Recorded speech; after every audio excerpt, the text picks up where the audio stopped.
सबसे पहले मेरा आप सबको अस्सलाम वालेकुम, जय हिंद, नमस्कार। और दूसरा, मैं सारे मेवातवासियों को और देशवासियों को नव वर्ष की शुभकामना देना चाहता हूँ। जो हमारा कॉन्फ्रेंस का जो मतलब है वो एक तब्दीली जनसंवाद, हर गांव हर घर जाना है और अपनी इंडियन नेशनल लोकदल पार्टी की जो विचारधारा है, जो मांग, जो हमने अपना घोषणा पत्र है, उसको जन जन तक पहुंचाना है। क्या तब्लीगी आएगी और किस तरह के मुद्दे रहेंगे? देखो, आप देख रहे हो बहुत सालों से, मैं तो सालों से कहूँगा, जब से हरियाणा अलग हुआ है, जब से हमारे मेवात में 3 घरानों का राज जो एक मुश्त चला आ रहा है, तो वो सबके सामने है। मेवात आज जो एक लफ्ज़ जो मेवात के ऊपर लगा हुआ पिछड़ापन, सबसे ज़्यादा पिछड़ापन मेवात है आज। और ये मैं सोचता हूँ कि जो हमारे जो रहनुमा थे, जो पुराने जो राजघराने थे, ये इनकी देन है, क्योंकि इन्होंने मेवात को जानबूझकर पीछे रखा। ना तो शिक्षा पे ध्यान दिया, ना किसी रोजगार पे, ना मेडिकल पे, ना हमारी लड़कियों के लिए कोई यूनिवर्सिटी पे, ना सड़कों पे, मतलब हर चीज़ पे इन्होंने अनदेखी की है। सिर्फ ये दोनों घराने, नूह से तो दोनों घराने, बल्कि तीसरा घर भी है मरहूम चौधरी रहीम खान का, वो भी इस राजनीति में सक्रिय रहे हैं, नूह में भी रहे हैं। तो मैं मानता हूँ इन्होंने जानबूझकर मेवात को पीछे रखा है। और अब जो कुछ दिनों से जो एक युवा तबका, जो नौजवान जो पीढ़ी है, आज मैं समझता हूँ शिक्षित है और वो अपने भविष्य के बारे में सोच रहे हैं और ये करके भी दिखाया। अभी चंद दिन पहले जो राजस्थान का इलेक्शन आया, वहाँ भी एक पुराने घराने का ही राज था, जो आज ये युवा ने जो करके दिखाया। तो ये लफ्ज़ जो स्लोगन था, पहले तो बदलाव का था, जो हमने जो अपनी पार्टी का जो ये स्लोगन रखा है, जो लफ्ज़ है तब्दीली, लफ्ज़ों का फ़र्क है। हमने जो तब्दीली लानी है, तब्दीली जनसंवाद, हमने हर घर जाना, हर गांव में, और सारे युवाओं को, अपने बुजुर्गों को, अपने माताओं बहनों से, सबको आगाह भी कराना है। और अपनी पार्टी की जो हमारे नेता चौधरी अभय सिंह चौटाला, उसका एक ही नारा है और पूरा हरियाणा उस पर मोहर लगाता है, जबान के सच्चे हैं, वचन के पक्के हैं, जो कहते हैं वो करते हैं। जो उन्होंने घोषणा पत्र जो बनाया दिया है, उसमें लगभग 12-15 जो वादे किए हैं। सबसे पहला वादा तो ये है, जो हमारे जो बीपीएल परिवार थे, उनके जो जो कार्ड जो काटे गए थे, जो गरीब परिवार थे उनके राशन कार्ड जो पहले से चले आ रहे थे, वो कार्ड देते उनको दोबारा से जो पहले सुविधा थी वही सुविधा देंगे, उनके राशन कार्ड दोबारा बनवाएंगे। दूसरा, जब मरहूम चौधरी देवीलाल ने जो पेंशन 100 रुपये से शुरू की थी, जब उन्होंने ये नहीं देखा था कि इसकी आय कितनी है और ये किस जाति से है, चाहे कोई गरीब हो चाहे अमीर हो, उन्होंने बुजुर्गों का मान सम्मान के लिए 100 रुपये की पेंशन शुरू की थी। आज जो ये गूंगी बहरी सरकार है, उस पेंशन को काट रही है। जो मरहूम चौधरी देवीलाल ने जो पेंशन बनाई थी वो सबको एक समान थी। अब उस पेंशन को जिसकी आय, कहते हैं भाई जिसकी आय 1 लाख से ज़्यादा है उसकी पेंशन काट दी। तो हमारे जो नेता चौधरी अभय सिंह चौटाला जी, उसका वादा है मैं ब्याज के जिन बुजुर्गों की पेंशन कटी है उसको मैं ब्याज के वापस घर पे पहुंचाएंगे। और वही पेंशन, तीसरा ये है, जो 100 रुपये मरहूम चौधरी देवीलाल जी ने जो पेंशन बनाई थी उसको अब 7500 रुपये हर एक, चाहे बुजुर्ग हो चाहे माता हो, दोनों को 7500 रुपये, दोनों के 15,000 रुपये बनते हैं।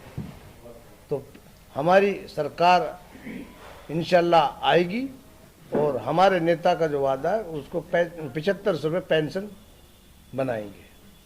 तीसरा, गरीब आदमियों के हर बीपीएल परिवार से संबंधित है उसको 100 गज जमीन में पक्का मकान बनाकर देंगे। ये बहुत सी जो घोषणाएं हमारे नेता ने जो की है, जैसे हर घर में एक सरकारी नौकरी देंगे और जो बाकी जो युवा जो नौकरी से रह जाएंगे उनको 21,000 रुपये प्रति माह भत्ता देंगे, क्योंकि उसको मायूस ना होना पड़े। और ये तो हमारे नेता की करीबन 12 या 15 घोषणाएं हैं। जो सर, ये प्रोग्राम कब से शुरू किया जा रहा है और कौन से गांव से शुरू किया जाएगा? हमने नई साल और हमारा जो आखिरी गांव है आकेड़ा, हम 1 तारीख से आकेड़ा गांव से ये तब्दीली जनसंवाद शुरू करने जा रहे हैं।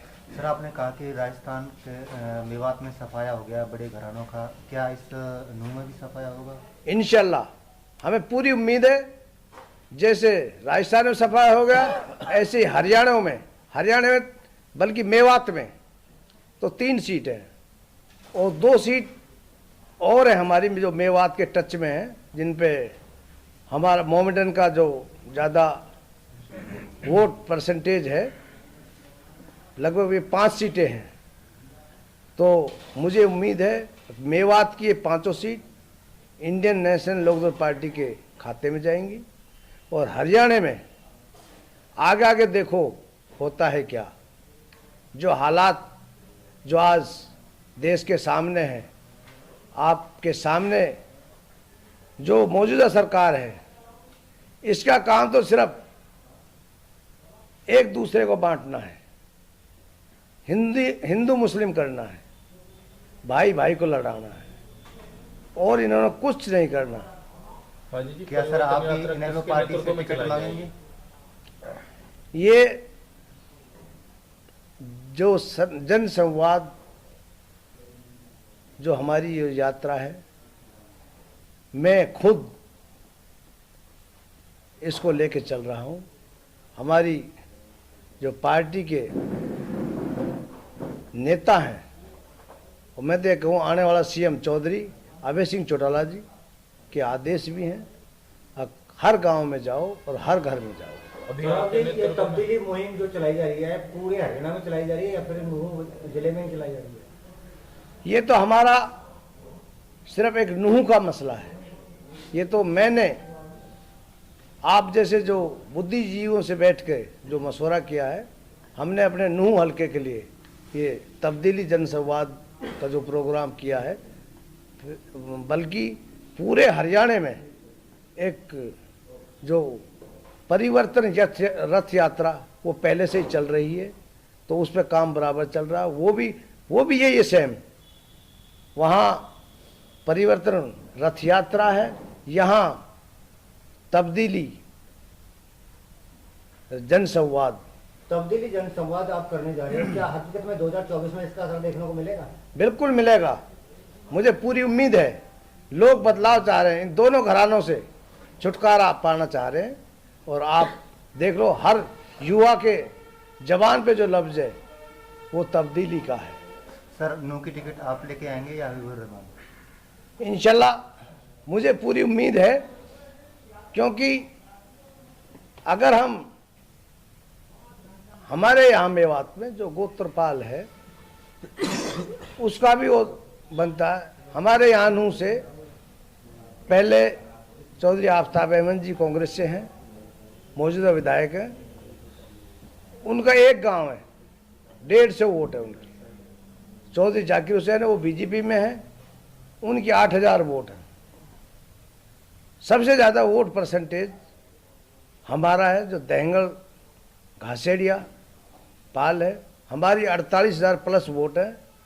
और हमारे साथ 24,000 हमारे जो जाट भाई हैं, वो हमारे जो दहंगल घासेड़िया हैं उनके साथ में लगते हैं। तो सबसे ज़्यादा वोट परसेंटेज हमारा है और हक भी हमारा ही है यहाँ से। और नायब साहब तो पहले भी 5 साल पहले भी 2005 में जब नूह में नगीना ब्लॉक इसी में था, पिनंगवा ब्लॉक इसी में था, तो उनकी जो गोत्रपाल थी, वो डाक बज्जा बोलते हैं, जब उनकी वोट थी। अब यहाँ मैं तो ज़्यादा नहीं कि पार्टी में जो कोई आता उसका स्वागत है। और मैं तो ये कहूँ, अगर चौधरी जाकिर भी अगर आ जाता हमें तो उससे भी कोई गुरेज नहीं है। और अगर आफ्ताब भी कांग्रेस छोड़ कर आए तो हमें तो उससे भी कोई गुरेज नहीं है।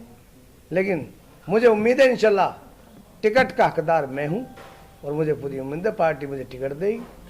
एक लास्ट सवाल है जी, आज का एक ट्रक ड्राइवर का मामला है जो 10 साल की सजा का मामला है। ट्रक ड्राइवर गुस्से में है, आप इसमें क्या प्रतिक्रिया देना चाहेंगे अपनी तरफ? बिल्कुल आपने सही फरमाया।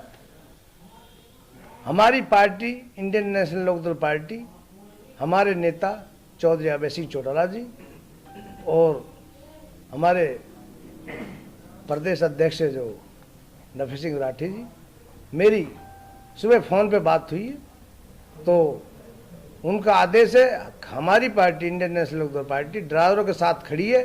और जो ये कानून बनाया है सरकार ने, हम इसके खिलाफ हैं, इसका विरोध करेंगे। और हम ड्राइवर भाइयों के साथ जहाँ भी हमारी जरूरत पड़ेगी, हमारे नेता की जहाँ जरूरत पड़ेगी, सड़क से लेकर कोर्ट तक, हम ड्राइवर भाइयों के साथ हैं और इंशाल्लाह पूरा साथ देंगे। इस कानून को हम कैंसिल करवा के छोड़ेंगे। और हमारी अगर सरकार आ गई तो इंशाल्लाह उसमें तो कोई दिक्कत ही नहीं है। जहाँ तक बात की जाए, मेवात का 50,000 से अधिक ड्राइवर है, अगर वो छोड़ते हैं ड्राइवरी तो मेवात को कितना नुकसान दिख रहा है? मैं तो देखो, मेरी सोच अपनी ये है अब कि ये सारी एक सोची समझी साजिश है और सारा जो फोकस है जो मौजूदा सरकार है, हमारे जो मेवात में जो भी युवा है, कोई रोजगार तो है नहीं, सिर्फ एक ड्राइवरी का रोजगार है। तो ये सरकार ये सोचती, ये देखती है अब इनका सोच क्या है। तो हमारे मेवात का सोच तो ड्राइवरी है, तो इन्होंने जानबूझ के ये कानून लाए। और मैं तो ये कहूँ कि एक स्पेशल एक हमारे ऊपर एक अटैक किया है और हम इससे बिल्कुल दुखी हैं, नाराज हैं। अब हमारे पास एक ही तो रोजगार है ड्राइवरी का, सरकार नौकरी देती नहीं है, ना हमारे मेवात में कोई यूनिवर्सिटी है, ना कोई भी तो फैसिलिटी नहीं है जो हमारे बच्चे पढ़ लिख के, जैसे और डिस्ट्रिक्टों में जो एक यूनिवर्सिटी जो स्कूल हैं, जो हब बने हुए, इधर महेंद्र के साइड में देखो कैसे कैसे कॉलेज बना रखे हैं। हमारे जो ये नेता हैं, मैं तभी तो कह रहा हूँ, इन जो खानदानी जो हमारे नेता हैं, इन्होंने इस मेवात को जानबूझकर पीछे रहे। नहीं, इनके पास कोई पैसे की कमी है क्या? इन्होंने पैसे लेकर मतलब वहाँ तक ऑस्ट्रेलिया तक ज़मीन खरीद रखी है, यूपी में ज़मीन खरीद रखी है, दोनों घरानों ने। और यहाँ क्या एक ये यूनिवर्सिटी नहीं बनवा सकते, एक प्राइवेट कोई कॉलेज नहीं बनवा सकते, हमारी बहन बेटियों के लिए कोई स्कूल नहीं बनवा सकते? लेकिन इनको ये पता है अगर मेवात अगर पढ़ लिख गई तो हमें कौन पूछेगा। तो इसलिए इन्होंने जानबूझ के पीछे धकेला मेवात को।